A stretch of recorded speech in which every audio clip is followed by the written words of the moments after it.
Olá, meus amigos, boa noite. Vamos chegando que hoje tem mais uma live da série O que não fazer numa contratação pública, juntamente com o professor Crispim.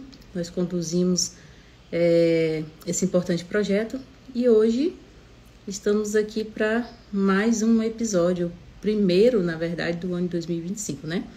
Vou chamar aqui os nossos amigos.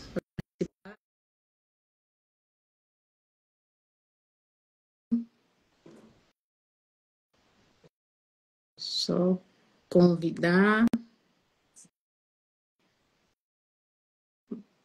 Deu certo. Professor Crispim.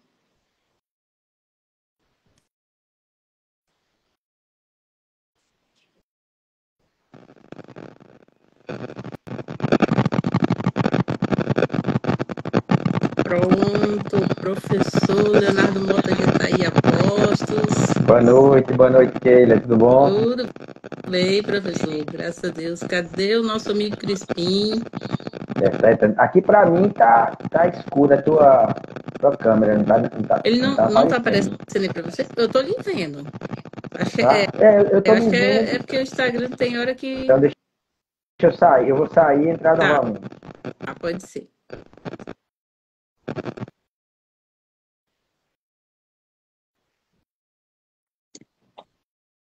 Boa noite, boa noite. Boa noite, amigos, tudo bem? Aí, professor Crispim chegou na área aí, deu certo.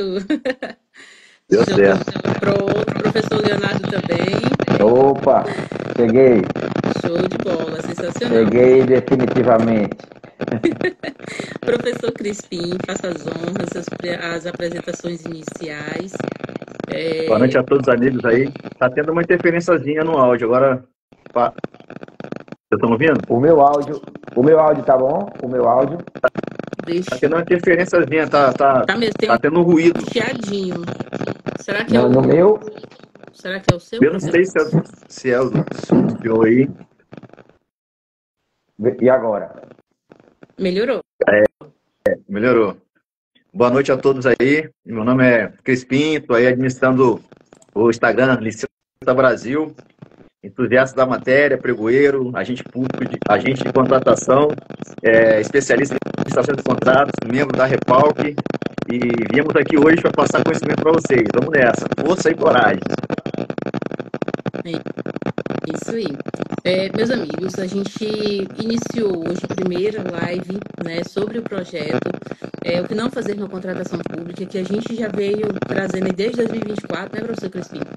Onde já passou aqui vários convidados. E o professor Leonardo Mota é um dos convidados que também já esteve conosco aqui em outra oportunidade, né, professor? Onde falamos sobre o sistema de registro de preço. E hoje nós retomamos aqui, iniciamos 2025 com um tema bem interessante que tem gerado algumas dúvidas também aí nos nossos amigos que estão começando na área de licitações, que é falando sobre a IN 73, né, sobre os critérios de disputa ali, menor preço e o maior retorno econômico. E aí, para isso, a gente tem umas questões que foram levantadas, né, professores, e para a gente debater. Mas antes disso, professor Leonardo Mota, se apresente, deixe sua dica, né, sua dica rápida aí para os amigos que estão acessando, começando aí nessa área de licitações. Fique à vontade. Boa noite pessoal. Crispim, mais uma vez, uma satisfação, professora Quilha.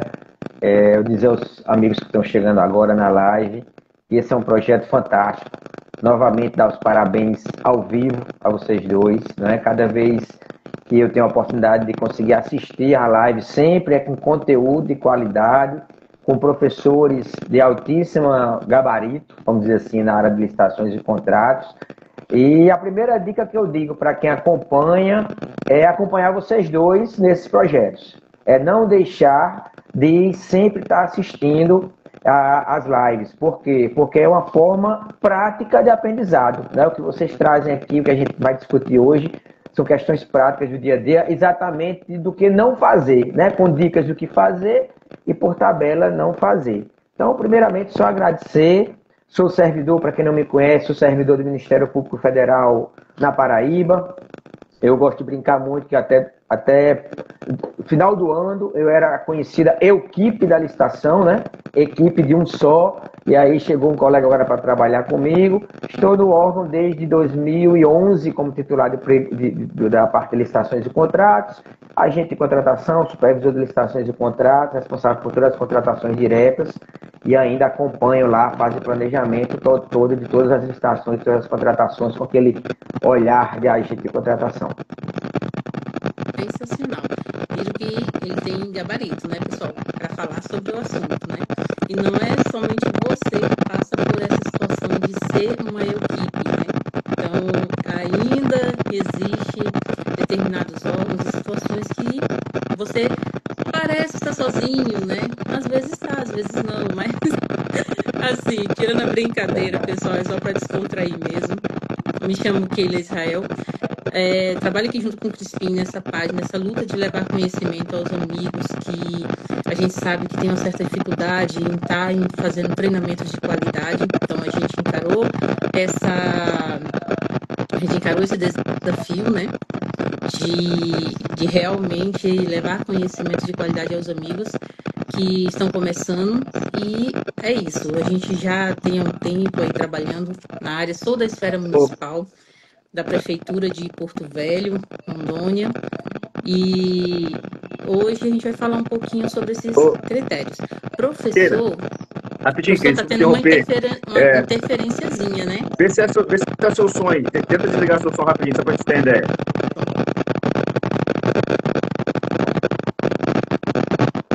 Desligou? Essa aí, entrar de novo, está muito forte a interferência. Olha só, eu desliguei, mas não é o meu. Deixa eu testar aqui. Não é o meu. Deixa eu testar aqui agora. Eu consegui ouvir, mesmo estando meus desligados. Melhorou. Parou. Melhorou. Será que é o Parou, fone, então era professor? Então é meu fone que está dando interferência. Então eu vou sem fone. Ah, é verdade. Corrigiu. Agora ficou show. Então, Pronto. Show de bola, show de bola. Então vamos lá. vocês estão me ouvindo bem também? Sim. Estou ouvindo bem. Sim. Professor Crispim, quer deixar uma dica rápida? Bom, a dica rápida aí para quem está na área de licitações e contratos, mais do que nunca, para trabalhar com segurança, é buscar conhecimento, né? E a gente sabe que os custos são custos com um valor muito alto, custos com valores aí consideráveis, e às vezes o órgão tem aquela disponibilidade de custear um custo. Então, aproveitem as oportunidades nessas lives, nesse webinar, enfim, aproveitem aí as possibilidades, qualifiquem para estar aí desempenhando bem o papel aí na função de contratação pública. Essa é a dica que eu dou para vocês aí inicialmente, e vamos para cima. Excelente, meus amigos. E é isso, é continuar acompanhando aqui as nossas páginas, tanto o professor Leonardo quanto o professor Crispim. A gente sempre deixa algumas dicas, orientações aqui nas nossas páginas pessoais, certo? Então, nos segue aí nas redes sociais e vamos lá para esse tema que já deixou a galera aí, todo mundo curioso para saber, né?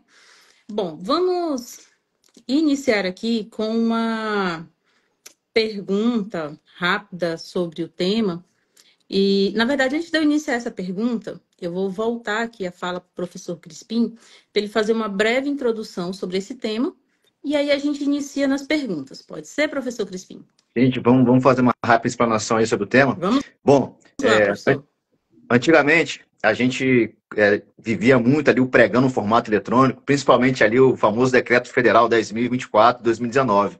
Então, a atenção era voltada para esse normativo federal, né? Grande parte aí dos pregões, principalmente na esfera federal, seguindo esse pregão, e os municípios e estados, quando copiavam esse normativo, enfim. Então, era-se esperado um decreto também regulamentando tal modalidade na nova lei de licitações e contratos. Só que dessa vez, o que foi feito? Foi produzido pela SERGES-ME uma instrução normativa normatizando as licitações pelo critério de julgamento menor preço ou maior desconto. Então, deu uma inovada, tirando o foco ali de apenas uma modalidade. Porque a partir do momento que eu normatizo as licitações pelo critério de julgamento menor preço ou maior desconto, eu vou ter que verificar quais as modalidades eu vou conseguir conduzir através dessa definição desses dois critérios de julgamento.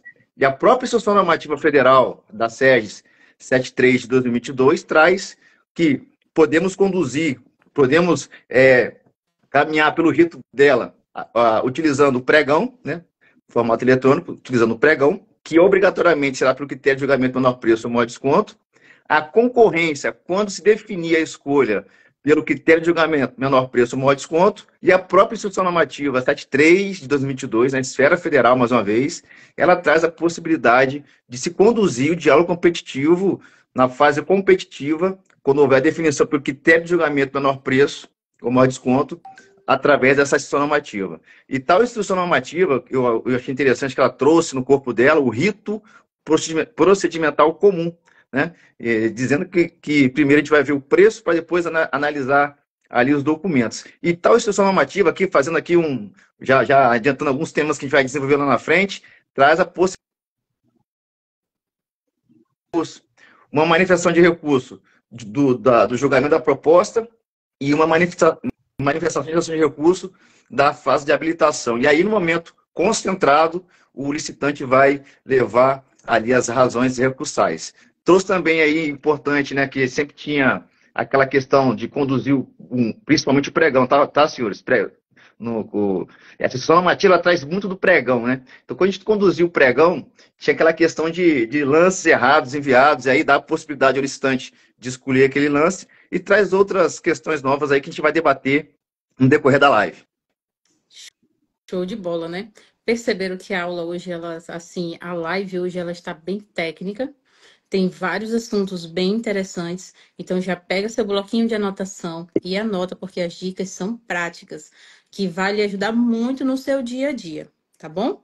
Então, vou encaminhar aqui para você. A gente vai começar as perguntas. E aí, você já vai anotando. E a dúvida que você tiver, com base no que está sendo falado, pode deixar aqui no chatzinho, que a gente vai respondendo também ao longo da live, ok? Então, vamos lá, professor Leonardo Mota, que o povo aqui está curioso para lhe ouvir, para saber como é que vai resolver essas questões. Concorrência para elaboração de projetos. Qual critério utilizar? Critério técnica e preço? Conforme a IN 73 de 2022, é possível utilizar técnica e preço na IN federal? Pois bem, pessoal. Boa noite, pessoal que chegou agora há pouco. Tem alguns amigos entrando aí novamente, né? Entrando aí para nossa live. Pegando já o gancho do professor Crispim, exatamente o que ele trouxe, né? A IN 73, ela vai ser utilizada para as licitações com critério de julgamento, menor preço, maior desconto, né? No caso aí da concorrência, é um exemplo bem objetivo, né, professora, que você trouxe, né? Então, isso está relacionado diretamente à fase de planejamento. Então, o pessoal que trabalha na fase de planejamento, que vai definir lá no termo de referência, critério de julgamento, se atentar a isso. IN 73, critério de julgamento, menor preço e maior desconto. Quer dizer o quê? Se é um outro critério, como o caso aí do exemplo da concorrência, nesse caso aí de técnica e preço, você não vai olhar para a IN 73, tá? Você vai, de certa forma, ter que ter um regulamento próprio para técnica e preço, tá? Então, aí, seguindo o rito lá. Então, o Crispim já trouxe, inclusive, algumas regras que a IN 73 aborda, então isso aí a gente vai abandonar, né? A gente vai esquecer de 73. O primeiro ponto é isso, né? A observar na fase de planejamento, definição do objeto, a definição se o objeto é um objeto comum, se é um serviço comum, se é um serviço comum de engenharia, se não é, se é um bem especial, um serviço especial, e aí, a partir daí, você definir o critério para você saber qual é a norma que você vai utilizar. Show de bola. E a gente vê que para esse critério também, né, professor, de técnica e preço, se não houver um regulamento, segue o normativo geral, que é a 14.133, certo? Então, assim, pegando esse gancho desse contexto, me diz aí, Crispim, normalmente aonde é que vai ser desenhado esses critérios? Se é lá no ETP, no termo de referência, em que fase ali do planejamento vai ser definido esses critérios? para se dizer se vai ser uma concorrência por menor preço, que vai seguir o rito da IN 73 ou a norma geral ali da 14.133? Na esfera federal, salvo engano, a AN que fala sobre o critério de julgamento menor preço, desculpa, técnica e preço. Técnica e preço. É a 2 de 2023, salvo engano. Deixa eu ver aqui, isso, 2 de 2023, técnica e preço.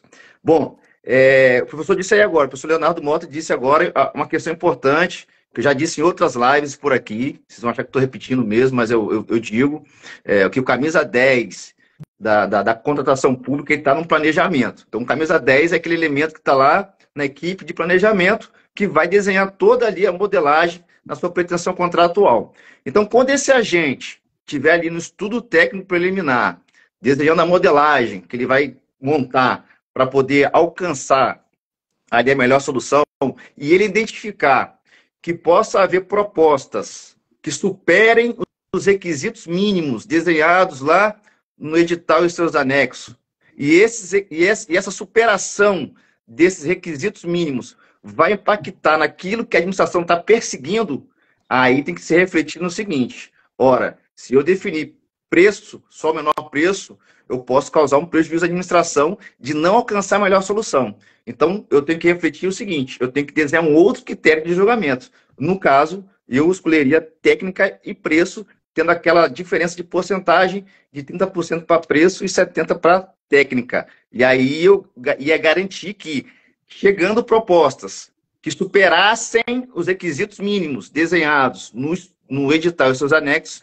essas propostas elas estariam à frente e a administração conseguiria alcançá-las em decorrência de quê? Em decorrência de que o meu critério de escolha não é só no menor preço, mas sim em técnica e preço. Muito bem, pessoal. Já deixei aqui também no chat para vocês a IN da SEGES 2 de 2023, que trata sobre os critérios de julgamento de técnica e preço. Vamos lá. Próxima pergunta. Uma concorrência para a obra, utilizando o critério de menor preço, é possível?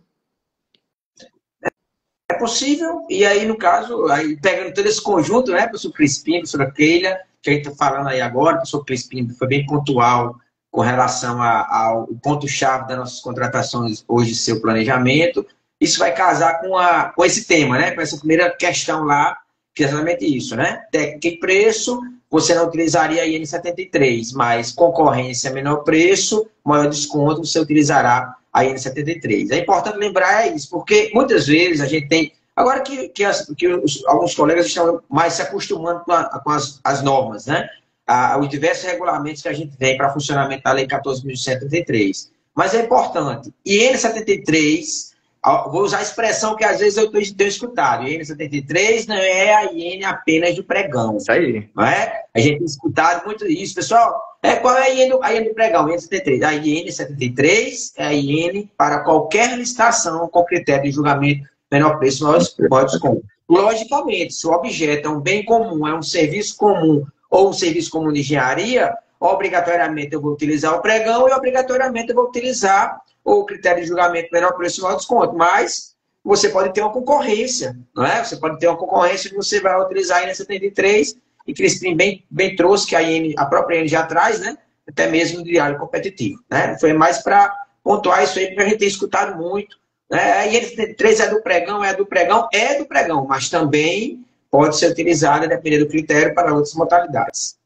Muitos agentes estavam esperando, como disse no início da live, esperando um normativo específico para o pregão, porque tinha aquele vício de se olhar só para o Decreto Federal 10.024 de 2019, principalmente aí, obviamente, na esfera federal, e que acabava sendo replicada aí para outros entes federativos. Isso aí. É isso mesmo. Bom, meninos, vamos lá, porque a gente tem um monte de perguntas aqui, e aí eu vou avançando conforme a gente vai tratando aqui, tá? Vamos para a terceira pergunta. Preciso contratar o serviço continuado de vigilância armada? Devo utilizar a IN 73? A gente começa definindo, pegando novamente o gancho do professor Crispim, planejamento. Serviço de vigilância armada é um serviço comum? Então, se lá no planejamento se definiu que o serviço de vigilância armada, pelo menos o que eu tenho de conhecimento, é um serviço comum, né? Um serviço comum a ser contratado, por tabela você vai definir, não é um serviço comum, com critério de julgamento, como é um serviço comum, obrigatoriamente é o pregão que você vai utilizar, com critério de julgamento, menor preço, maior desconto, e N73 utilizada novamente. Realmente, tem que se avaliar aí no ETP aí a situação da definição do critério de julgamento. Isso. Exato. Estava verificando, normalmente, às vezes surge essa a confusão se vai ser especificado como um critério comum esse serviço, mas assim, normalmente não há uma certa complexidade de se contratar esse tipo de serviço para a administração pública, levando em consideração que aqui nós não temos tantos problemas com segurança pública a um nível que se gere uma complexidade maior, né? Porque quando passa por um sistema, que ele precisa ser um sistema de segurança antibomba ou outras situações bem mais complexas, aí sim você poderia fazer um estudo, uma análise, para que pudesse ser feita através de técnica e preço. Então, assim, dependendo muito, sempre, lembre que o seu objeto, ele sempre vai depender da complexidade que ele vai levar para se criar os critérios que vai garantir o resultado da sua licitação. Ou seja, que critérios são esses? São os critérios nos quais a empresa precisa atender para executar aquele serviço. Então, se for algo muito complexo, você precisa analisar com mais calma, que muito provavelmente não vai se encaixar como um serviço comum. Mas se não for critérios tão complexos, ele se encaixa como um serviço comum, então logo pode ser sim aplicado o critério de julgamento de menor preço ou maior desconto que dispõe a IN 73. Ok? Então, vamos à quarta pergunta. Um município é obrigado a usar a IN 73? Tem uma pergunta aqui da Paula, né? Paula Bassim. Qual a visão de vocês, Paula. Né? Qual a visão de vocês em realizar uma contratação de assessoria de licitação por dispensa emergencial de 6 meses, ou por valor, se for o caso, né? Paula, opinião minha, primeiramente você tem que observar o seu plano de contratação anual, né? Esse serviço já estava previsto como um contrato que vai ser firmado durante aquele exercício. Se isso já constava no plano de contratação anual, eu entendo que você partir para uma dispensa emergencial, você vai estar infringindo o próprio planejamento, né? Isso pode, inclusive, resultar numa possível caracterização de uma dispensa, de uma emergência fabricada por falta, de repente, de planejamento, né? Então, é muito importante você atentar para isso. Como é algo bem específico, eu não partiria para uma dispensa emergencial. Até porque, respeito à opinião contrária, mas até que ponto a contratação da assessoria de licitação é um serviço essencial e fundamental para aquele órgão que vai, de repente, ter que parar tudo, né, para ter que contratar um serviço emergencial. Então, muito cuidado com as contratações emergenciais. Muito cuidado com as contratações emergenciais. E assessoria, salvo engano, aí na parte de bens especiais, né? Não pode ser para qualquer tipo de bem. Exatamente. No caso, serviço, primeira coisa, ela teria que buscar lá, com fundamento no inciso 8º do artigo 75, caracterizar como emergência, de forma que vá prejudicar o interesse público, né, bens, serviços, né? Então, teria que buscar primeiro essa comprovação, observar se realmente vai haver o prejuízo para justificar essa emergência. Se não, eu iria pela contratação por dispensa, aí em razão do valor, mas observando. Se já consta no plano de contratação anual, é buscar uma contratação mais a longo prazo, pegando o gancho aqui até do Patterson, aqui falando no prazo aí, né, de 1 ano da emergencial, tá? Então, eu não iria por emergencial. Ela falou aqui, ó, como houve troca de gestores, não houve esse planejamento. Não são os mesmos gestores de um ano para o outro. Olha o problema que nós temos aí na Suíça, né? Isso aí não foi no Brasil não, né, Paula? Isso foi na Suíça, né, que aconteceu, né?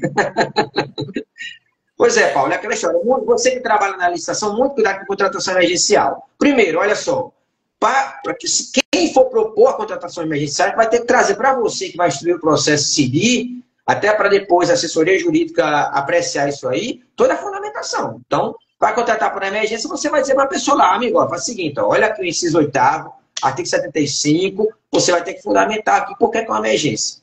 Né? Então, é muito cuidado com relação a isso. E a gente vê que essa questão da emergência é por algo que é imprevisível, né? Que foi algo que surgiu ali, foi um imprevisto ao longo do exercício e você precisa resolver. Só que tem um porém. Se foi porque não pediu no planejamento anterior e veio a troca de gestão e só agora, isso não se trata de emergência, né, gente? Então a gente tem que tomar um cuidado com esse tipo de emergência.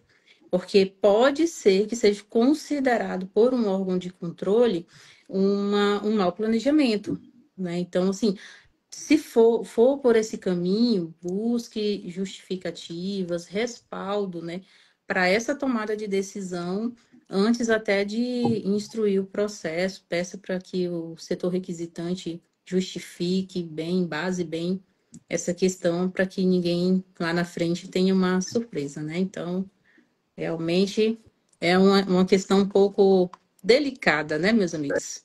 Bom, seguindo, nós temos aqui mais uma pergunta que é, voltando à que eu já fiz anteriormente, né? O município ele é obrigado a usar a IN 73, professor Leonardo Mota?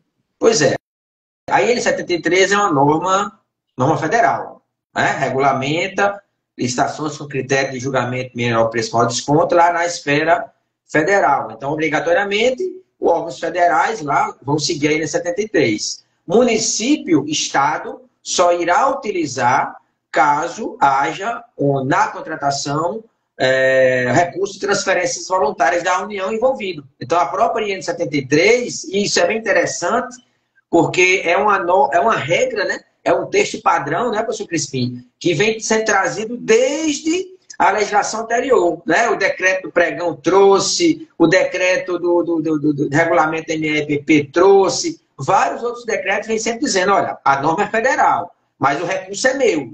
Então, eu estou lhe concedendo voluntariamente o recurso, você vai ter que seguir minhas regras. E aí, na 73, só exige para município e estado a sua utilização se houver recursos de transferência voluntárias da União. O que acontece, o que acontece é que a LDO, anualmente, na esfera federal, anualmente, a Lei de Diretrizes Orçamentárias, ela traz no seu corpo, e na nova LDO, que foi publicada no final de 2024, eu acho que no artigo 90, 89, traz o seguinte, que quando houver transferências voluntárias, e esse recurso for utilizado por outro ente federativo, deverá ser observada a norma federal. Então, por isso que as instruções normativas federais, quando se trata aí de contratação, elas mencionam a necessidade de se observar esse cumprimento que está na própria LDO. Se é constitucional ou inconstitucional, é um outro nível, é outra análise. E o que eu gosto muito é o que o professor Rony Charles ensina, que esse mandamento, né, que na N73 está no artigo 2º, como ele ensina, esse mandamento é para o agente federal, que vai formalizar aquele acordo, aquela formatação de acordo e convênio com o ente do estado ou do município. Então, para esse agente federal, quando ele for construir o instrumento lá, que vai vincular aquele recurso, ele vai ter que colocar lá em uma das cláusulas que, se você quiser aceitar esse recurso, você vai ter que cumprir aí, eu falo, o ente federativo lá, o estado, o município, o Distrito Federal, vai ter que observar o normativo federal. Então fica essa questão aí, se é constitucional ou não, é outro nível. Bom, uma coisa que é interessante, né? A norma é obrigada para a esfera federal e com essas questões de recurso de transferência voluntária da União. Mas tem uma situação que, de certa forma, obriga. Aquele município, aquele estado que quiser utilizar o compras.gov, não adianta ele criar um regulamento, fazer o velho copiar, colar, alterar algumas coisas assim, eu vou utilizar o compras. Então, é aquela história, se o município estado vai utilizar o compras.gov, obrigatoriamente, independente de ser recurso de transferência voluntária da União, ele vai ter que seguir a IN 73.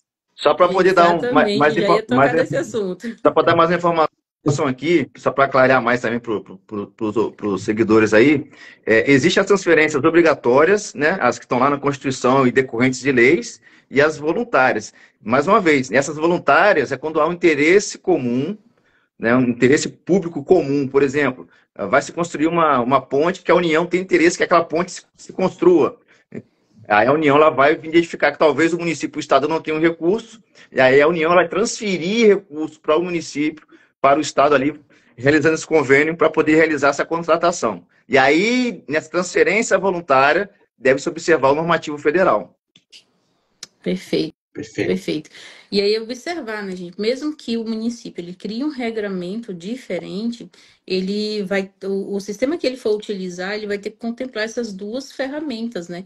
Uma é a observação da IN 73 quando ele tiver que utilizar de verbas federais, né? Como bem foi apontado pelo professor Crispim e o professor Leonardo.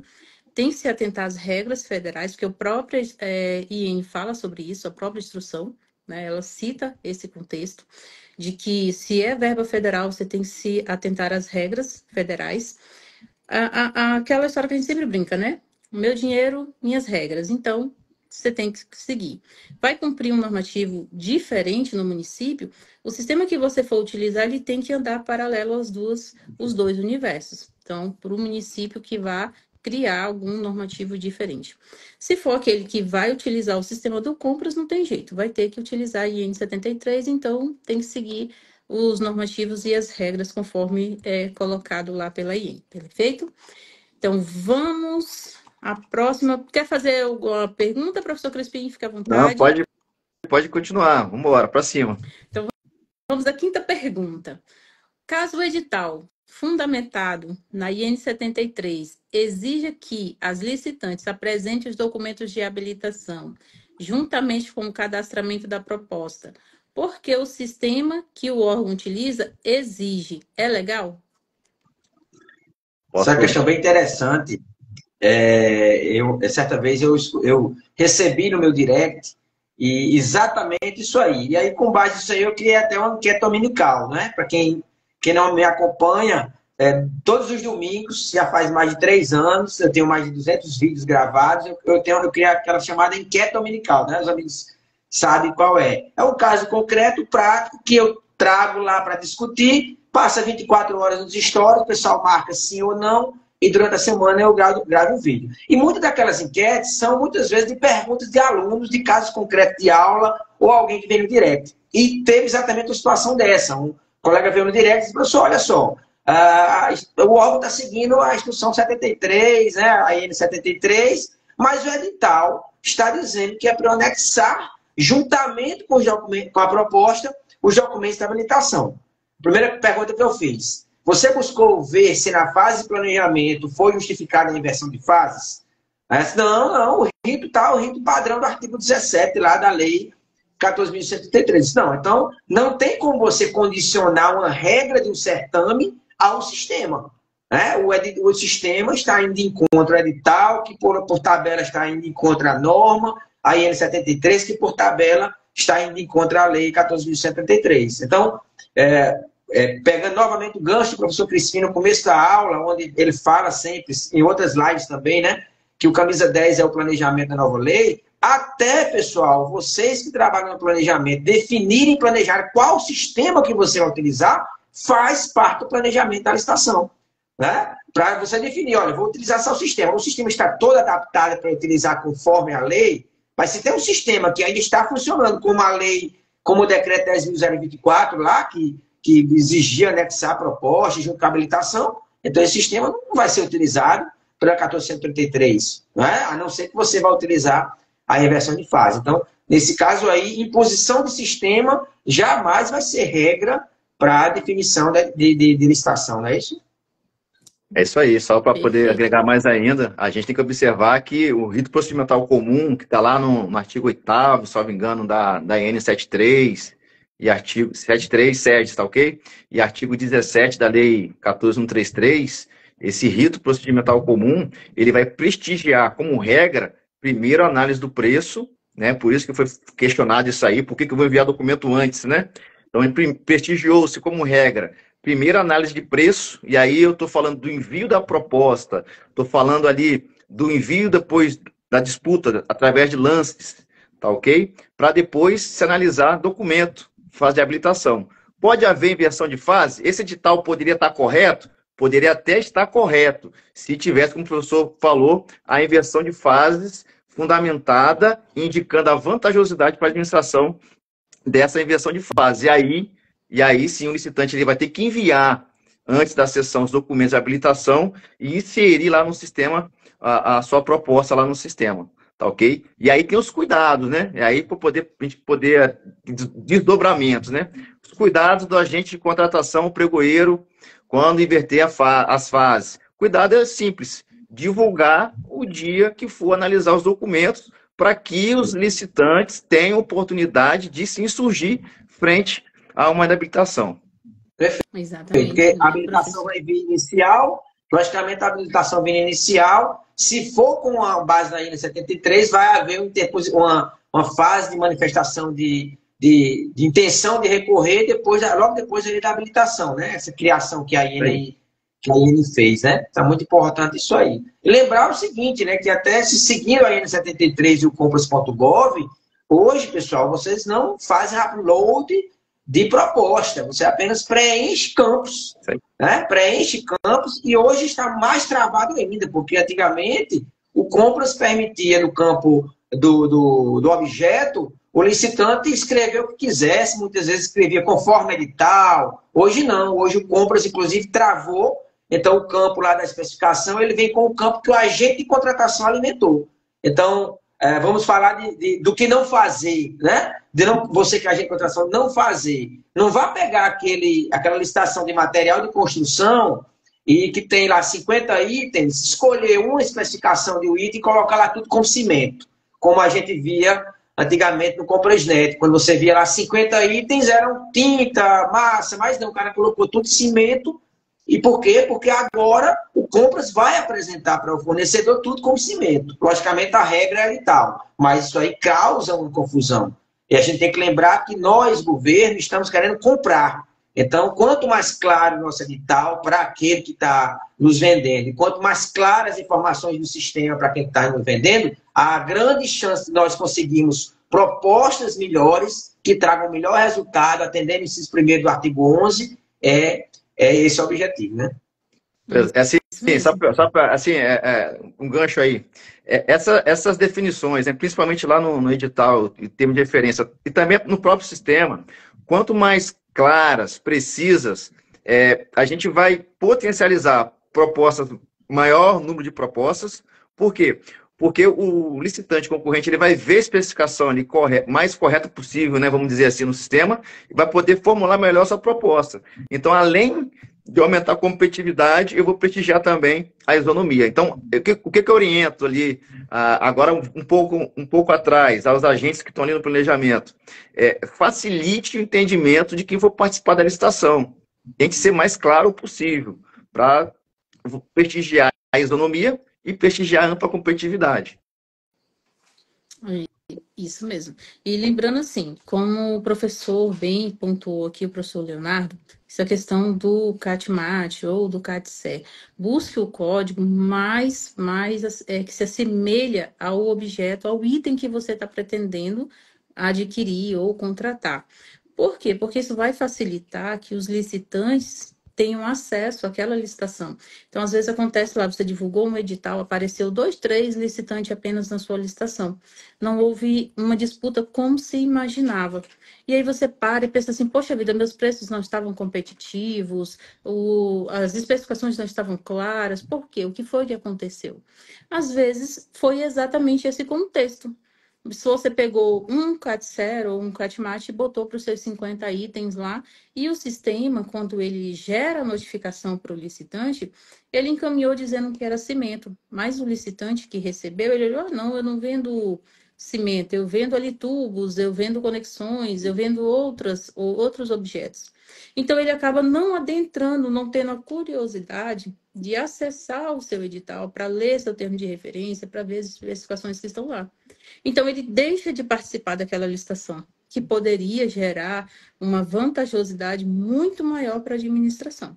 Então, a atenção com relação à especificação utilizada no código do CAT-CE, porque esse código ele é muito importante exatamente para isso, para gerar informação para o licitante que essas informações elas chegam no e-mail deles, cadastrados, quando eles se cadastram lá no SICAF. Então, bastante atenção aí nesse ponto. E vamos para a próxima pergunta. Houve uma impugnação ao edital intempestiva. O agente de contratação responde como sendo intempestiva. O agente responde como sendo intempestiva ou ele aceita e responde o que foi questionado? Diz aí, professor. Isso é bem interessante, né? Faz parte do nosso papel, falando aqui da visão daquele pregoeiro. Logicamente, você que é licitante, leia o edital, né? O mantra, né, que nós sempre, professores, emitimos. Leia o edital. Não basta ler qual é a UASG que vai lá no compras, a data da licitação e a tabelinha que está no TR, onde você vai ver os itens e o preço estimado. Leia o edital, né? Inclusive os prazos para impugnação, para pedir de esclarecimento. Mas, né, entendo, e acredito que os professores também, pelo que nós temos conversado, é que, olha só, queira ou não, aquela informação que está chegando para a administração pública para ser analisada, discutindo a regra do edital, pode trazer uma informação onde diga o seguinte: o edital está errado. Né? Então, olha só, pessoal, há prazo, sim, né, 3 dias úteis antes da sessão pública. O pregoeiro, relembrando, a agente de contratação tem agora 3 dias úteis para responder, limitado ao dia útil anterior ao da sessão. Mas a eventualidade de você receber uma impugnação intempestiva, eu digo até o seguinte: eu sempre tenho falado nas aulas que deixou de ser impugnação, passou a ser o direito de petição de qualquer cidadão junto à administração pública, é um direito constitucional. Então, eu entendo que se você não quer responder como impugnação, você, agente público, tem obrigação de responder aquele pedido daquela informação. Se é você que vai responder ou o superior, aí é outra questão, a questão administrativa. Na prática, como eu faço? Eu não respondo realmente com impugnação. Eu recebo sempre, me manifesto e encaminho para a autoridade superior se manifestar como pedido de petição a ser respondido pela autoridade superior. E aí a resposta, no nosso caso, trabalho, como eu falei, desde 2011 como titular, nunca tivemos nem licitação onde nunca tivemos resposta. Sempre respondemos ao licitante. Tá? Logicamente, tocando no assunto aqui, que eu acho que vocês devem ter passado por isso, e outros colegas também, nós recebemos muitas vezes, e ultimamente tem acontecido muito isso, principalmente nas contratações com o serviço continuado de mão de obra residente, chega aquele pedido de esclarecimento, nos 45 minutos do segundo tempo, 20 horas do último dia do prazo, onde o pregoeiro só sabe que existe pedido de esclarecimento no dia seguinte. E vem com 16 perguntas. Primeira pergunta: favor esclarecer qual o objeto da licitação. Então, uma pergunta dessa, você já sabe que o licitante nem leu o edital. Não é? Favor informar, esclarecer o valor estimado. Favor esclarecer se o critério de julgamento é por grupo ou por item. Então, você sabe que é um pedido de esclarecimento, e vou ser bem claro aqui, acredito que de enchimento de linguiça e querer atrapalhar a licitação. Mas faz o seguinte: não deixe de responder. Nem que você responda, como muitas vezes alguns respondem, simplesmente: seu licitante, por favor, leia o edital. Você esclarece naquilo que é realmente esclarecimento, no mais, por favor, leia o edital. Mas temos sim a obrigação de sempre responder. Tá? E aí não é sempre salutar, responder, olhar o que tá sendo questionado, porque, como fechando, se o edital está errado, vamos parar a licitação, vamos alterar o edital, mesmo que a impugnação seja intempestiva. Por quê? Porque pior do que a gente não aceitar, seguir com a licitação, é chegar lá na frente, ter uma licitação que teve vencedor, sem recurso, mas quando começar a executar o contrato, nós vimos que aquilo que está funcionando no contrato foi visto lá naquela impugnação intempestiva e eu não quis aceitar. Tá? Então, pensemos no futuro, no nosso, inclusive, fiscal de contrato, gestor de contrato, na contratação. Eu queria, plenamente de acordo, excelente explanação. Eu queria aqui só voltar um pouco na questão do como que o planejamento é importante e ele acaba temperando a ação dos agentes pro futuro. E agora eu vou fazer aqui a reflexão. No DFD, a gente tem lá uma previsão de quando vai ser necessário realizar aquela devida contratação. Vá para o PCA, Plano de Contratação Anual, lá com a previsão de quando vai ocorrer, de quem que ocorrer aquele processo, né, de contratação. E aí, muitas das vezes, não é observado aquele prazo e acaba que chega a licitação na mão do agente de contratação ou pregoeiro para ser entregue mais rápido do objeto, porque o recurso ele pode ter que retornar. E aí o que acontece é o seguinte, acontece que o agente de contratação pregoeiro tem que acabar conduzindo um processo quase que a 100%, né? Nós sabemos que os licitantes eles podem se insurgir, eles têm o direito de se insurgir, e aí acaba que acontece o seguinte, o agente de contratação fica preso àquela necessidade de ter que entregar o objeto e acaba entrando num vício de não atender legítimos direitos. E aí onde eu quero chegar, a questão de impugnação, pedido de esclarecimento e até um direito de petição, o agente de contratação, o pregoeiro, deve analisar com calma, porque senão vai ter o desdobramento que o professor disse há pouco tempo. A licitação não adianta, ela vai acabar sendo viciada e você tendo que refazer todo o processo, tá bom? Então, assim, o planejamento, ele, de fato, ele vai minar as ações dos agentes pro futuro. E é bom planejar para não ter que, na hora que aparecer uma impugnação, para na hora que você tenha que alterar o edital, né, e ter que republicar, né, na hora que aparecer um recurso também, você também ter que, talvez, atender e retornar à fase, e o processo ele tem um prazo maior para ser entregue ali o objeto que ele é pretendido como objetivo. Perfeito. Lembrando, pessoal, que os colegas até, a boa fala aqui do Rodrigo, aqui, ó, receber esclarecimento e impugnação é, na minha visão, altamente favorável ao bom andamento do processo. Perfeito. E lembrar que resposta a pedido de esclarecimento tem que ser tratado com a mesma seriedade da impugnação. Por quê? Porque a resposta ao pedido de esclarecimento vincula a sua decisão lá dentro do certame. Se você recebe aquele documento, analisa, e de repente é uma questão técnica, você busca um relatório da área técnica, responda ao pedido, aquele relatório da área técnica poderá, de repente, fazer com que você, numa decisão de uma habilitação técnica ou uma decisão de recurso, vá ali socorrer. Por isso que você tem que responder o esclarecimento com a mesma seriedade da impugnação, porque você pode utilizar essa resposta lá na frente. Exato. Pegando aqui só um caso concreto. Aconteceu comigo. A gente acerta e a gente erra também, né? Nesses corre-corre da vida ali, de processo, expediente e tal, acabei recebendo um e-mail, pedido de esclarecimento, e em vez de eu fazer o correto, que era enviar para o setor técnico, verificar a questão do devido estabilizador, se era fonte nominal ou se era fonte real, nem não sou técnico, né? Mas eu acabei respondendo de maneira despretensiosa, respondi dizendo que era um tipo de tensão lá nominal, enfim. Acabou que teve um desdobramento.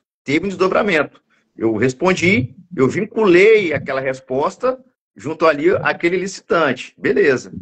Quando ocorreu a licitação, eu acabei declarando vencedor lá um licitante, e aí o que tinha mandado o e-mail, pedido esclarecimento, se insurgiu e disse, olha só, o senhor disse que a fonte era nominal.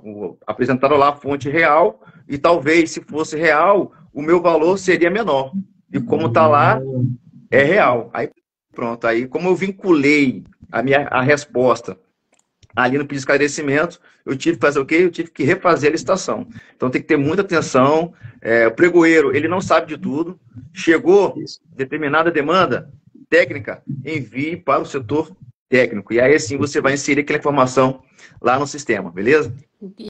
E assim, falando um pouquinho aqui também com relação ao próprio exemplo que o professor Crispim trouxe, uma situação que aconteceu conosco e a gente deixa também até como uma dica de um pedido de impugnação que chegou um dia antes para nós da abertura da sessão, e a gente foi analisar aquele pedido, só que há um detalhe, o pedido chegou um dia antes para nós, mas o licitante, ele enviou no nosso e-mail pedido, ele enviou para o órgão de controle também esse mesmo pedido. Então, assim, quando a gente chegou, a gente viu que estava intempestivo, não tinha, né, já estava fora do prazo. Só que a gente foi analisar o pedido. Como a gente ainda tinha ali um dia ainda para poder fazer a abertura, a gente foi analisar. E no final a gente viu que tinha uma certa fundamentação e que a gente poderia revisar os nossos atos. A gente respondeu esse e-mail, suspendemos a sessão e aí corrigimos o ponto que ele havia questionado e republicamos. E nesse intervalo chega o pedido do tribunal, né, falando sobre essa mesma questão. Quando chegou o pedido deles de esclarecimentos do que tinha sido feito, nós respondemos, juntamos tudo na resposta, comprovamos os atos que foram feitos, o que tinha sido feito depois. E aí o legal é que o próprio tribunal respondeu também à licitante e arquivou o processo, ou seja, favorável para o órgão no qual atuamos. Por quê? Porque simplesmente não respondemos ele dizendo que você mandou intempestivo, pronto, não tem mais um direito de resposta. Pode ter sido intempestivo, mas pode ser que faça sentido. Então, sempre analise. Não tenha tempo, como bem colocou os professores aqui, não vou ter tempo, mas segura ali um pouco, olha antes de você chegar a tomar uma decisão, porque como o professor Crispim bem falou, e assim mesmo o professor Leonardo, aquela decisão, aquela dúvida, aquele questionamento pode impactar no teu julgamento lá da sessão. Então, vale a pena perder um tempinho analisando. Bom, pessoal? Então, vamos para a próxima pergunta. Um município pode regulamentar o modo de disputa aberto como o decreto 5450?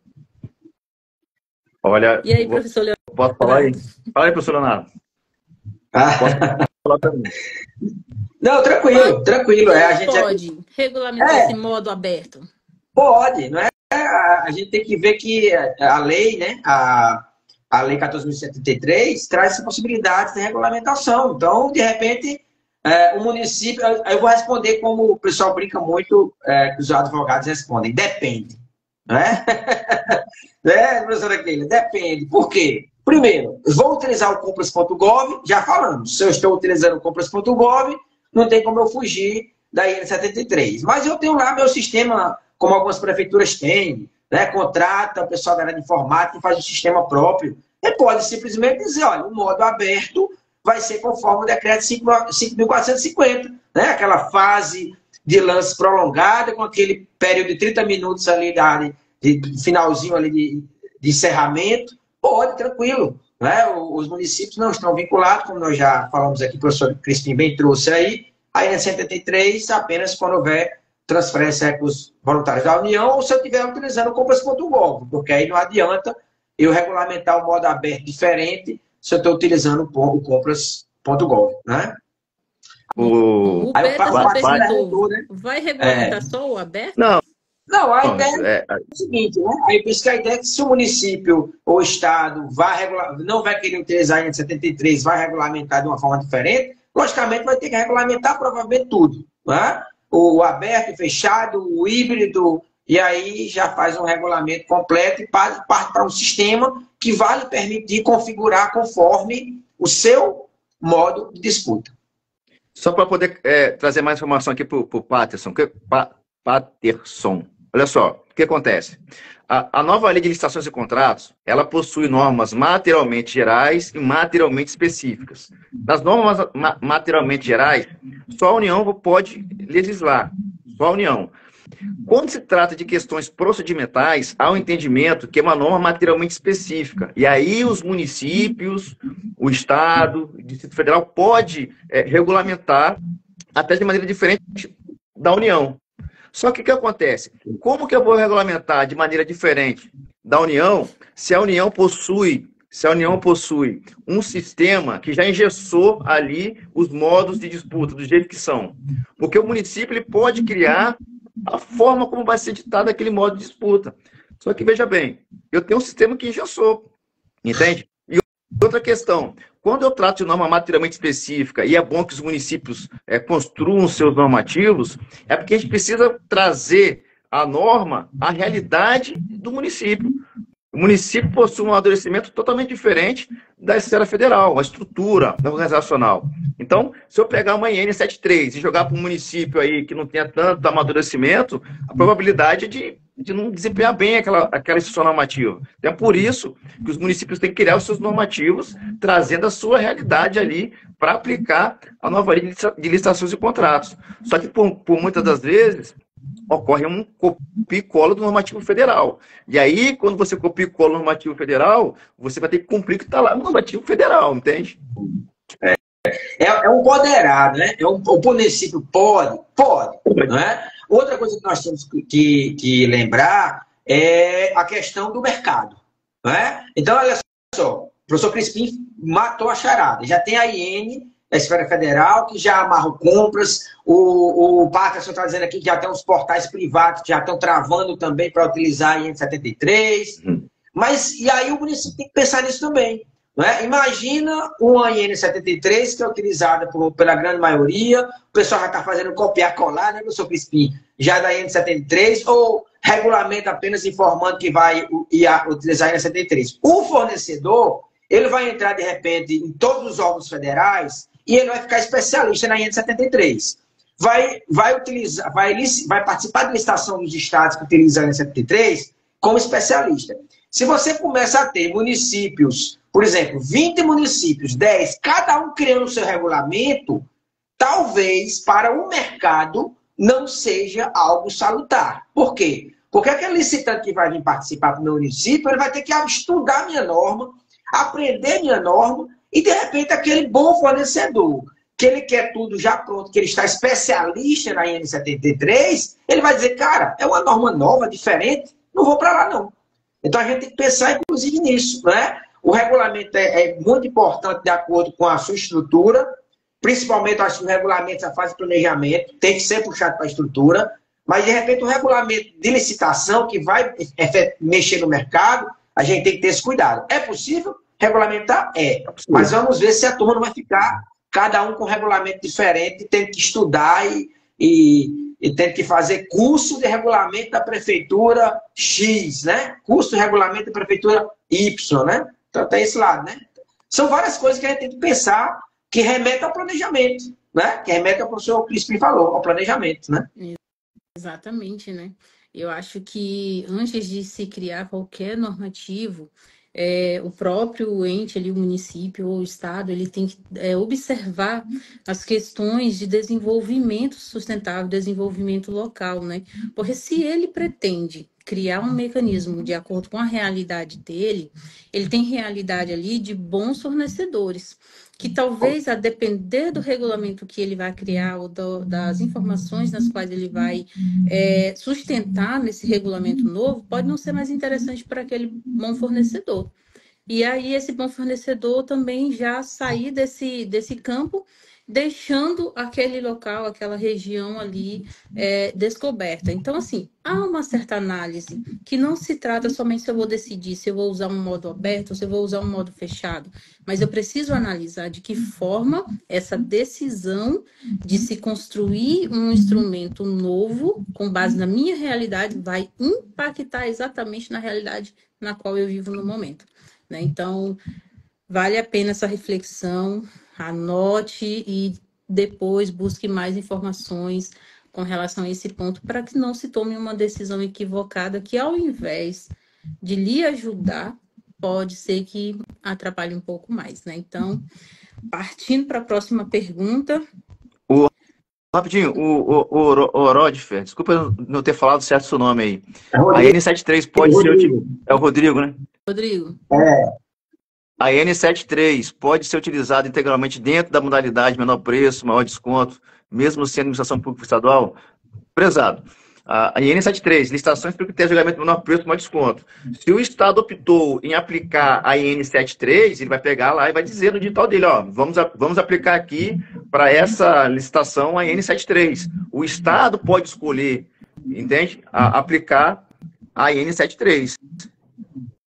Então, um exemplo aqui no nosso município, na regulamentação que foi feita na 14.000, optou-se por nesses critérios, menor preço, maior desconto, utilizasse a IN 73, no que couber.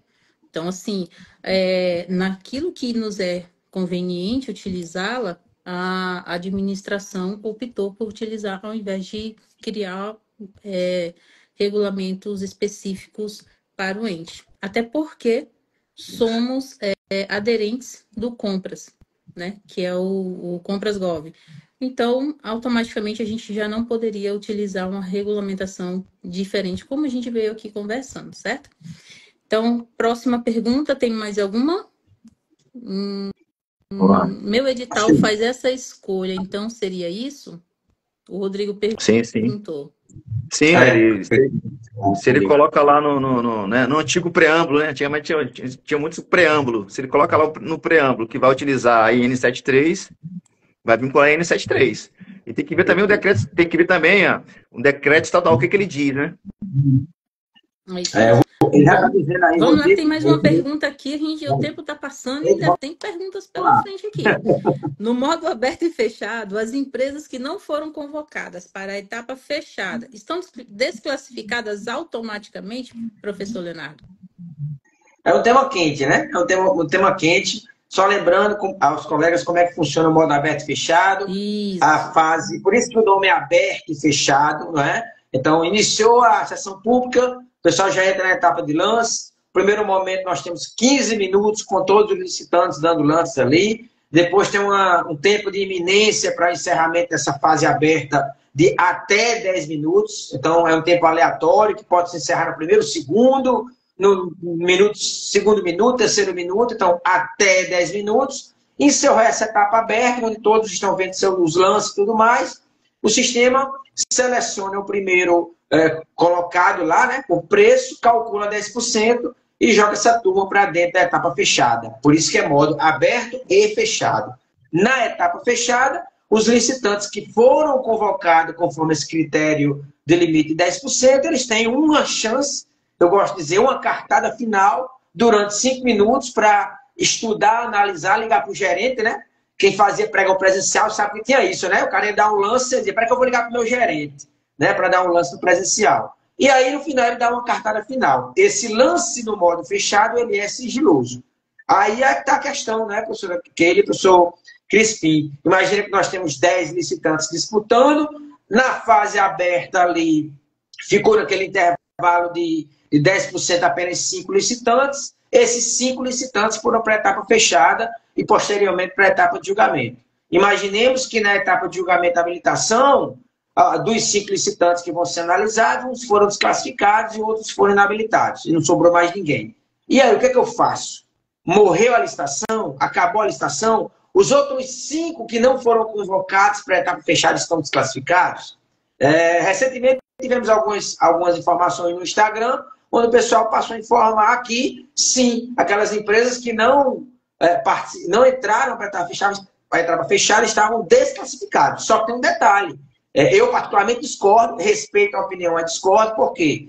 Porque desclassificação está no artigo 59 da Lei 14.173, que não fala, em momento algum, de estar desclassificado porque não entrou numa fase fechada e mais.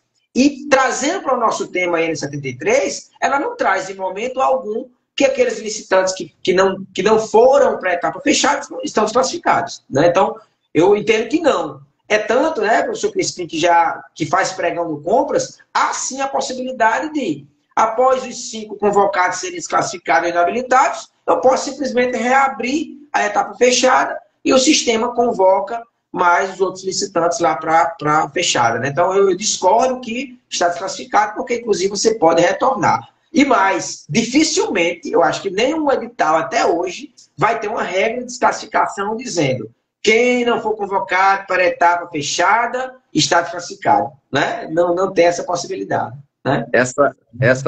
Esse texto ele não existe na N73 para o modo disputa aberto e fechado. Agora, só para fazer aqui uma comparação, no modo de disputa, que é previsto agora para as licitações pelo critério de julgamento menor preço e maior desconto, fechado e aberto, sim, do fechado para o aberto, em que eu vi as propostas, quando as propostas são abertas ali, só vai para a fase de lance aquela proposta que estiver classificada. Se for menor preço, o preço e até 10%. Aí vai para a fase aberta ali, para o envio de lances sucessivos. Os que não estão classificados para essa fase estariam desclassificados, e aqui estou falando para você de novo, modo de disputa fechado e aberto. Agora, aberto e fechado, de fato, não há essa previsão nessa normativa, mas ele vem falando aí, eu não fiz esse teste ainda, de que a proposta não classificada para o envio do lance final fechado estaria desclassificada. Eu não percebi isso, pelo menos duas das licitações que eu já fiz, não tem isso. Meu amigo Daniel Carlos, que está aqui, ó, escreveu aí, está fora enquanto existirem convocados, né? A partir do momento que foram desclassificados, eles vão ser também convocados. Daniel, ele é pregoeiro, também é um dos pregoeiros mais competentes que eu conheço até hoje no Ministério Público Federal, lá em Florianópolis. Um amigo Daniel aí, que é fera nessa parte de licitação também. Olha aí, salve, Daniel. Olha só, a Rosine, acho que é isso, né, Rosine? Se eu tiver pronunciado errado, você me fale aí. Ela perguntou assim, a IN 73 também funciona na licitação de serviços?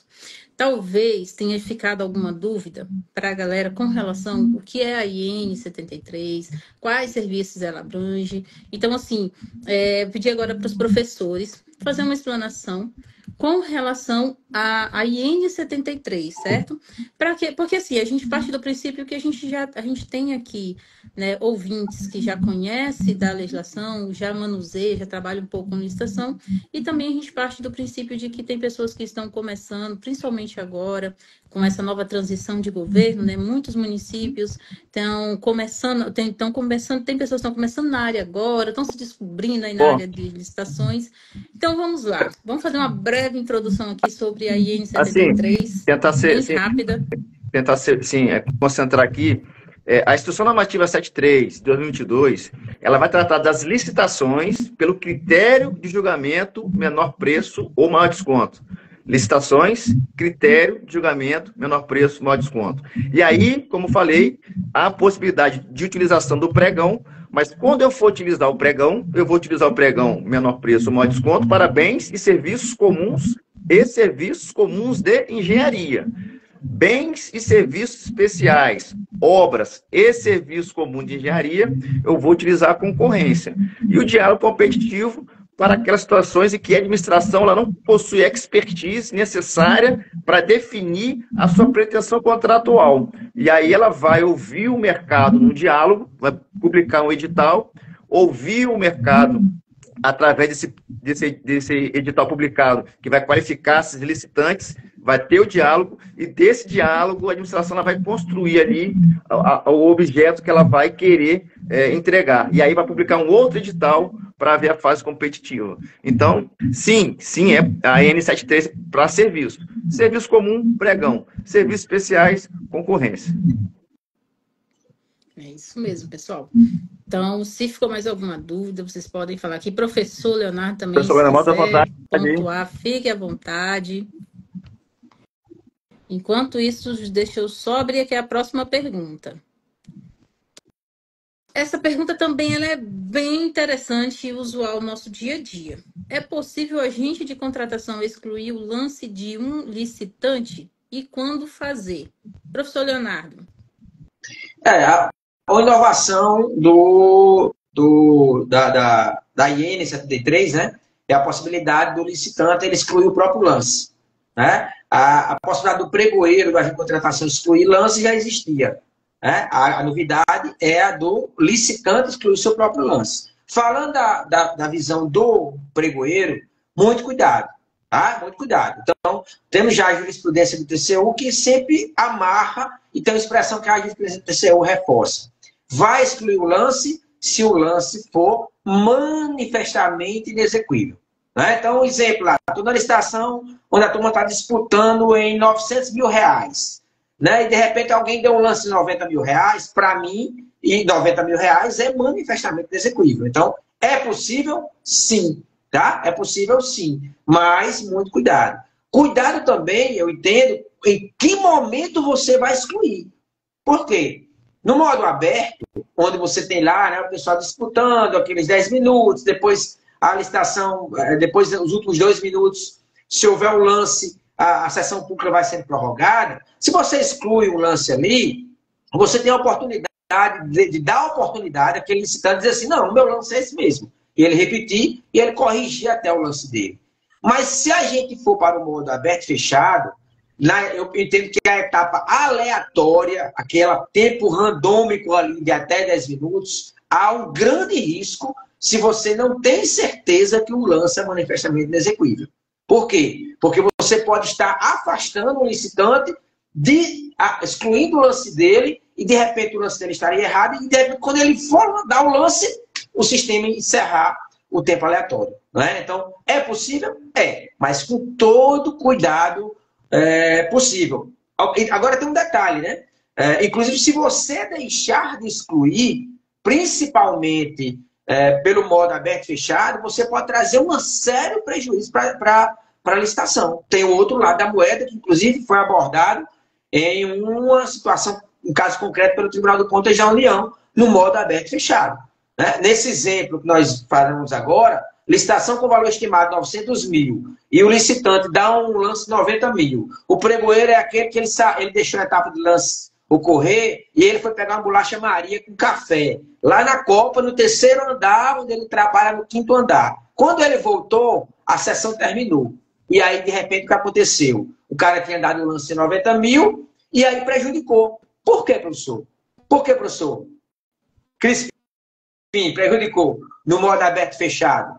Porque, para o modo fechado, o sistema vai calcular 10% acima, a partir de 90 mil. Né? Vai calcular em 9 mil. E, de repente, você tem ali 10 licitantes brigando na faixa de 900 mil. O sistema não vai chamar essa turma, vai chamar apenas os 3 primeiros. Então, muito cuidado quando você, como pregoeiro, você tem que estar atento à etapa de lance, tanto para excluir, como também para não excluir, você pode trazer um prejuízo para a licitação. Então, a gente já deixa aí como uma dica sobre o que não fazer durante a sessão pública, abandonar lá a tua sessão para tomar um café, comer um biscoito, porque a sua sessão, por mais que eu já até ouvi, né, que tem pregoeiro que diz assim, ah não, a sessão está lá acontecendo, o computador já faz praticamente hoje tudo sozinho. Mas não é bem assim, como o professor acabou de pontuar.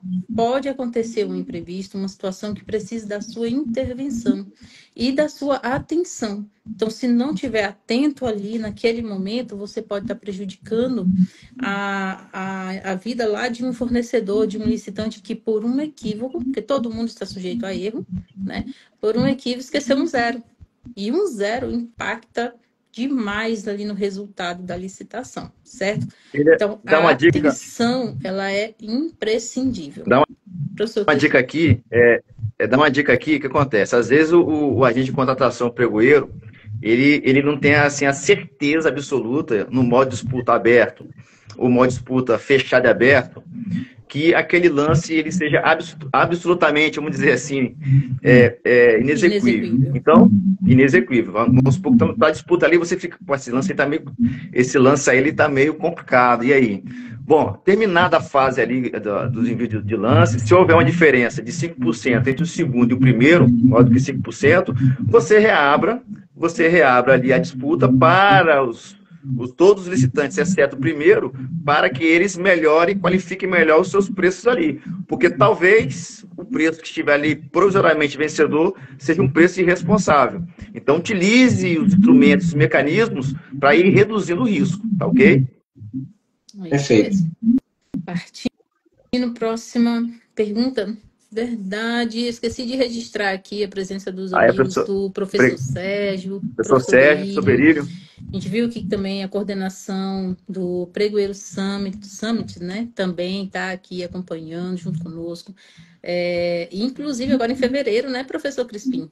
A gente vai estar lá em Florianópolis, lançando mais um livro nosso, né, juntamente com a equipe da Repalc, no qual fazemos parte. A gente vai lançar um livro falando sobre ETP, né? E esse grupo aí que já vem há um tempo, que se juntou para fazer pesquisas na área. E aí a gente está indo lançar o segundo livro, que esse é o primeiro livro que foi lançado no ano passado, lá no Congresso da Elo. E agora, em fevereiro, a gente vai lançar o segundo livro. Perfeito, pessoal? Então, continue nos acompanhando aí nas redes sociais, que em breve temos novidades por aí, beleza?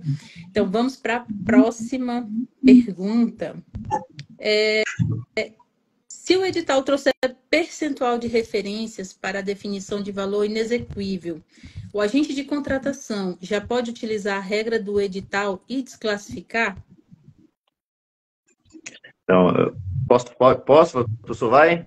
Pode ficar Fica à vontade, fica à vontade. Olha só, há uma presunção relativa. Eu sempre tenho isso em mente. Por quê? Porque o preço, como diz o professor Rony Charles, é um encontro. Talvez o licitante que deu aquele preço ali, que tem uma presunção de inexequibilidade, ele realmente, para ele, naquele momento, é o valor de reserva dele. Para ele naquele momento. E ele quer realmente vender naquele preço. E aí que eu tenho que executar a diligência para saber se realmente é uma oportunidade que a administração não possa perder. Porque o preço é o encontro da vontade dele de vender naquele valor e a administração querer comprar aquele valor. Então, tem que fazer a diligência antes de você tomar a ação aí de desclassificar por inexequibilidade. Perfeito. A gente tem um caso bem objetivo, né, trazido, que consta na lei, que é a questão do percentual lá para obra de serviço de engenharia, lá os 75%, né? E aí que lá a lei traz, aparentemente, né, informando que o preço está já inexequível se a proposta estiver abaixo de 75% do estimado pela administração. E aí eu sempre pergunto, né? A administração sempre acertou o preço estimado? Né? Aí vai casar com o que o professor Crispim falou. Não, e muitas vezes a administração erra. Então, não necessariamente o preço está com indício de execuibilidade, ele está inexequível. De repente, o fornecedor pode chegar e dizer, não, quem errou foi a administração.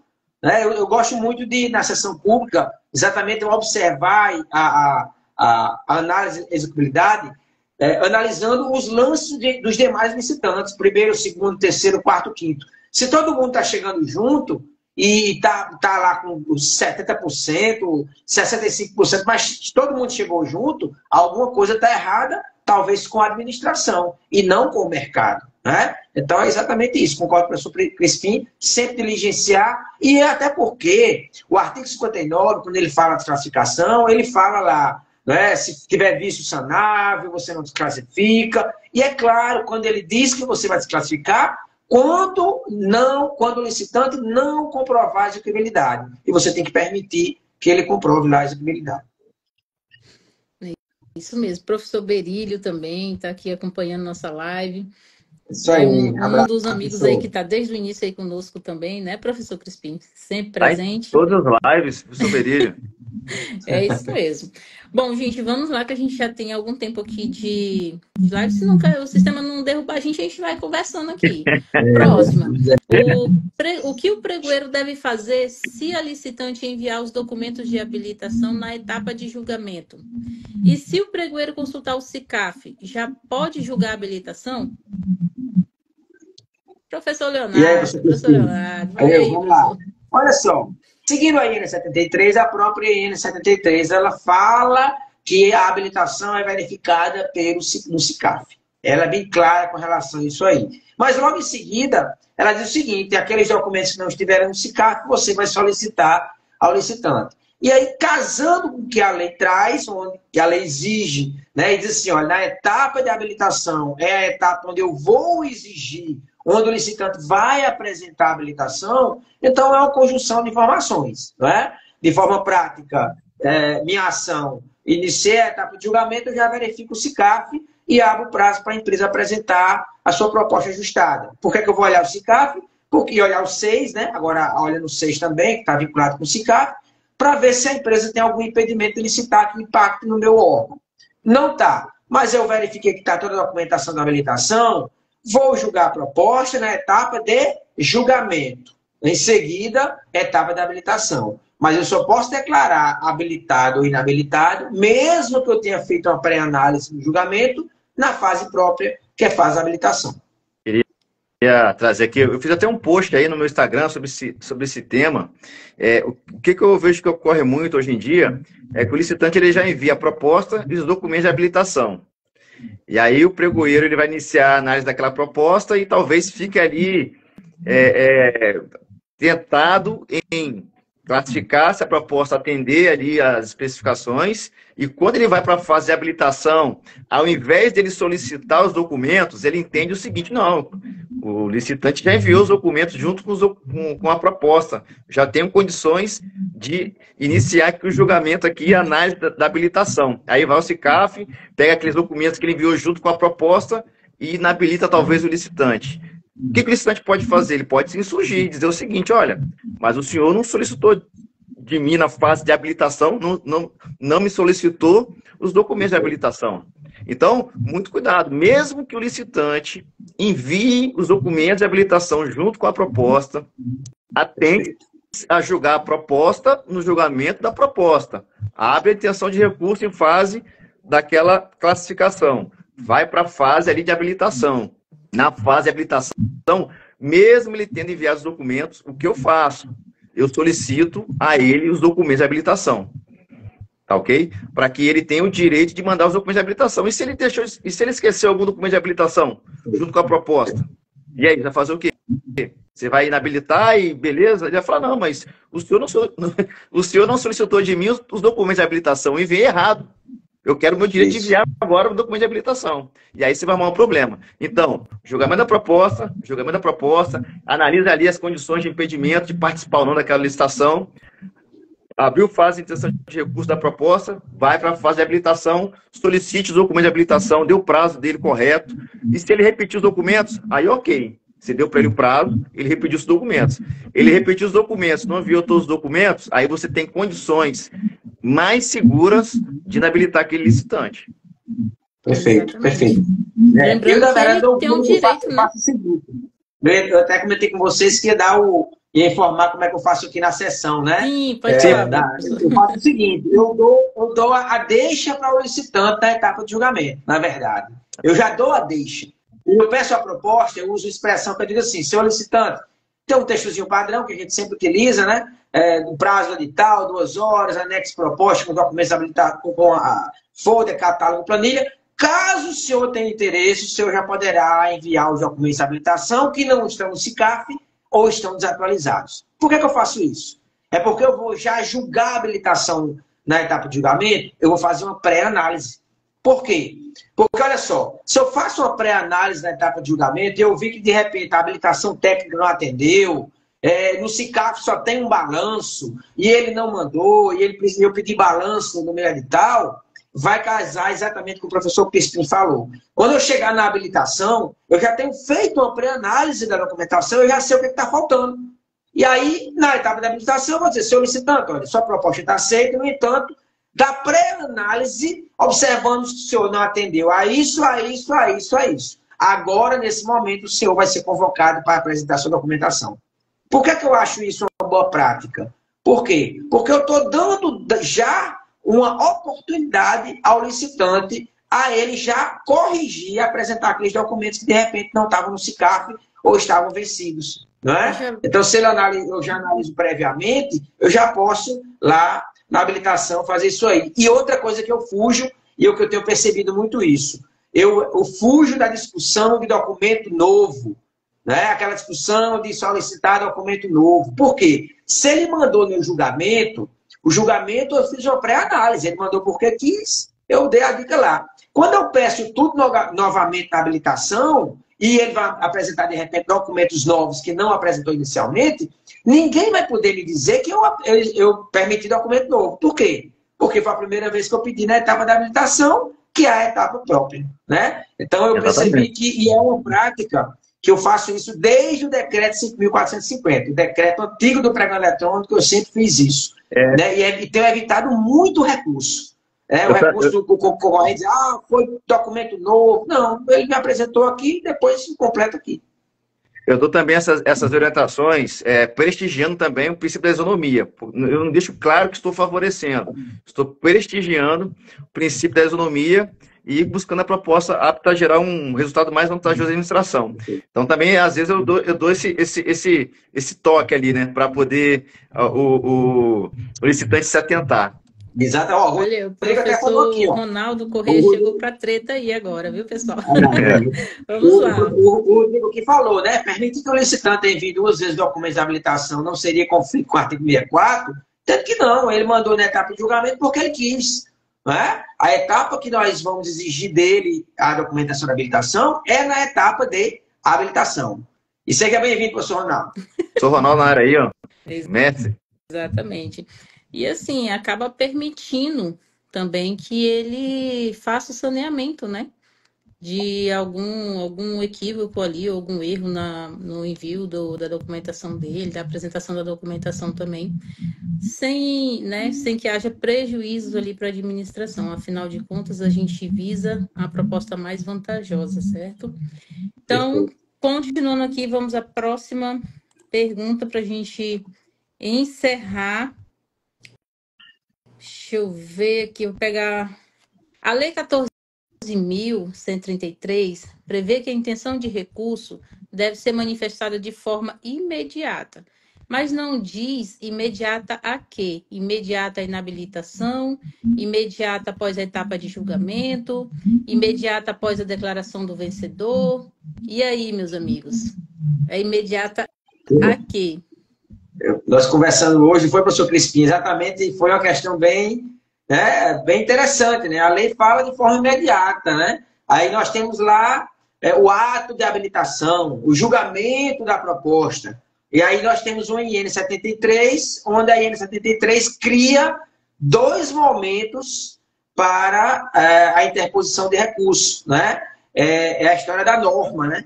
Normatizar o procedimento, e a IN trouxe aquilo ali. Né? O que é interessante da IN é que, se você observar, a própria IN, quando ela fala aqui no artigo 40, eu abri aqui, que ela fala, né, 10 minutos de forma imediata após o término do julgamento das propostas. Então, é após o término da fase de julgamento ali das propostas. E ele diz assim, ó, e do ato de habilitação e inabilitação. Se você observar, a própria IN, ela não fala após a fase da habilitação. Ela fala após o ato da habilitação ou inabilitação, né?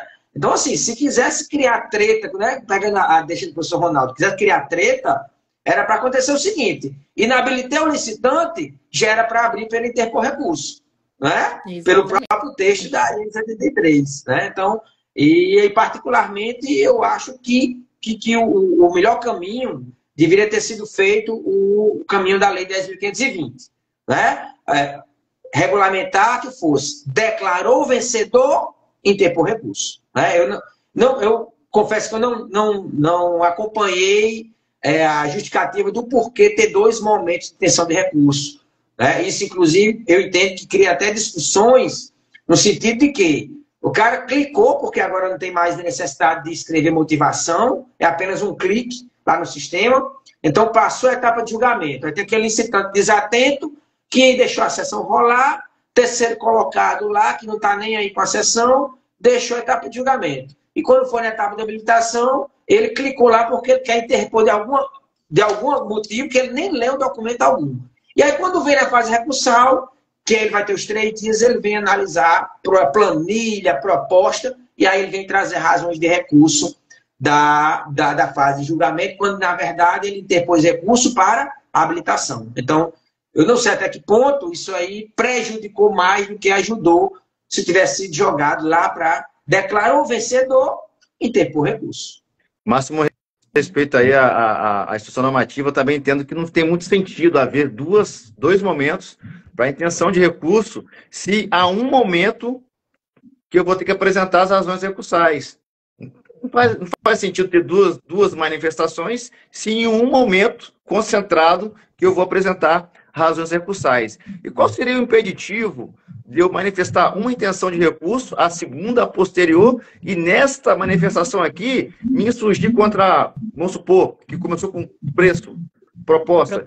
Qual o impeditivo de eu me manifestar aqui na habilitação e falar sobre a proposta? Qual o impeditivo? Se foi se houve talvez um vício de legalidade. Então não faz muito, eu vejo com o máximo respeito, que não faz muito sentido. Se eu vou ter um momento concentrado vai apresentar as minhas razões recursais.